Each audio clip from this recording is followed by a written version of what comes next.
Hindi pa nakababalik ang ilang pamilya sa Roxas District sa lungsod ng Quezon. Kabilang ang Roxas District sa nakaranas ng matinding pagbaha sa paghagupit ng habagat at bagyong Marie. Balitaan mo kami, Perceline Pialago. Sa paglabas ni Bagyong Maring sa Philippine Area of Responsibility, bakas pa sa Barangay Gumamela, Roxas District sa Quezon City, ang tindi ng pagbaha. Si BJ, ngayon lang nakalabas ng bahay sa loob ng 3 araw matapos pasukin ng tubig baha ang kanilang bahay. Hanggang dun po sa may taas ng lugar.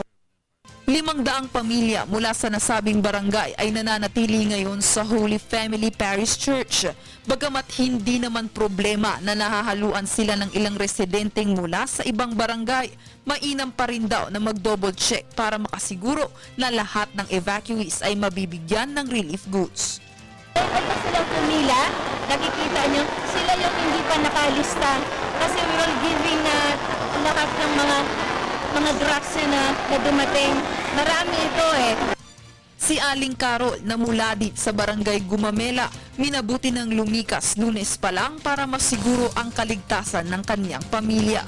Hindi na raw kasi biro ang lagpas taong baha sa kanilang bahay noong kasagsagan ng habagat. Sumunod kami kasi sa kaligtasan din ng mga bata. Kung hindi namin susundin yun, kawawa na may mga bata. Ang laki naman ng pasasalamat ni Aling Catherine sa mga taong simbahan at mga otoridad dahil sa lubos nilang pag-aalaga.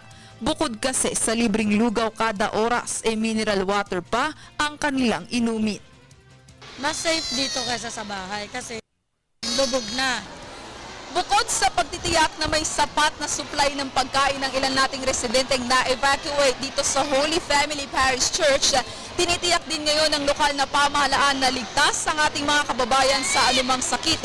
Sa katunayan ay namimigay sila ng libreng anti-tetanus vaccine at libreng gamot sa leptospirosis na kailangan nilang inumin, isa sa umaga at isa sa gabi. At habang palala ng palala ang sitwasyon ng pagbaha sa Metro Manila, pangako ng mga evacuees sa kanilang sarili, hindi na raw nila tatanggihan ang pagkakataong mabigyan sila ng ligtas na tirahan ng pamahalaan.